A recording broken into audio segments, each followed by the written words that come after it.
Hello everyone, Derek Johnson with Tatango.com. We have some breaking news regarding shared short codes and AT&T. So I'm going to be reading from a notice that I received earlier this morning. AT&T is seeing an increase in spam. Specific episodes of phishing for telco employee credentials as well as customer financial credentials are particularly concerning. The attackers have been gaining access to and utilizing short codes for these phishing attacks. And I'm going to kind of skip through kind of to the important parts. Thus far, all attacks, so these phishing attacks, have come from legacy shared short codes. AT&T's historical response is to suspend every short code from which phishing messages are sent and required RCA to explain what happened and corrective measures to prevent future instances. So what happens when you send text message spam on a shared short code, or somebody on that shared short code sends text message spam? Usually, you have to file an RCA, which is kind of a document telling the wireless carrier why this happened. Well, most likely because we weren't paying attention, and how we're going to fix it, and essentially pleading for them to turn back on the short code and reinstate it, and that the SMS provider will do a better job going forward.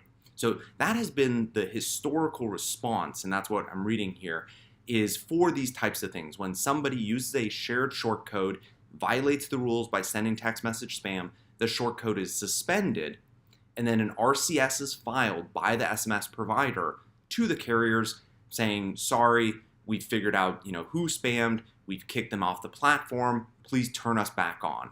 That's been the historical response to text message spam on short codes. Essentially, this letter, though, is saying that effective immediately, reminder, no new shared short codes to be submitted for provisioning. That we knew about months ago.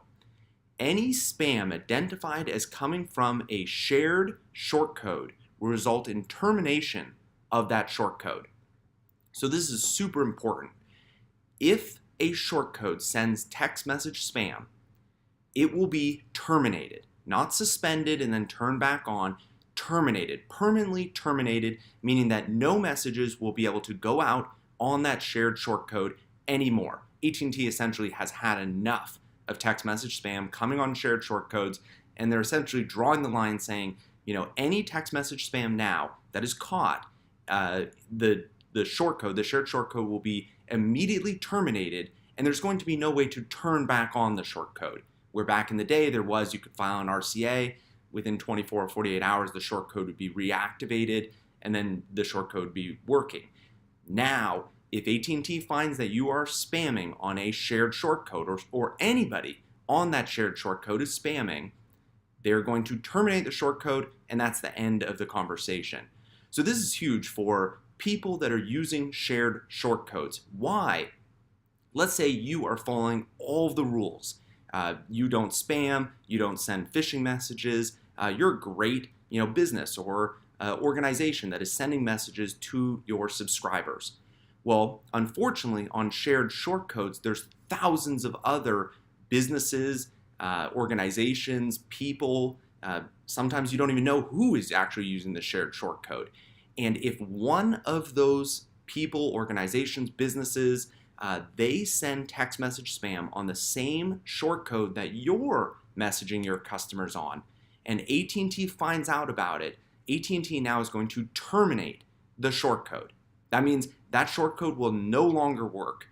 No messages are going to come from that short code, even if you didn't do anything wrong. Because somebody else did something wrong on the short code, the number is terminated. That means it's not going to be turned back on in 24, 48 hours, which it used to be. Now it is 100% terminated. So I think this is a really hard stance by AT&T. I'm still getting more information as it comes in, but this seems pretty definitive in that AT&T, especially because these phishing attacks, these spam phishing attacks, it looks like are attacking their actual employees and their customers' financial credentials. This is stuff that AT&T and the wireless carriers have no tolerance for, and are not going to let slide.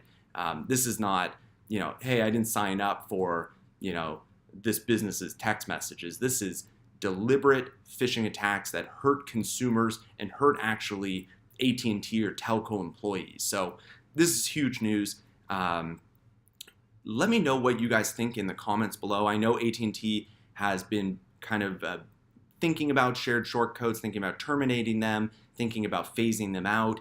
This seems like a very hard line now, though, that they are pretty much one strike rule on a shared short code and the short code is terminated. Let me know what you guys think in the comments below. If you have questions, let me know. Again, my name is Derek with Tatango.com, and this is a video about AT&T's announcement this morning about the one strike rule for shared short codes.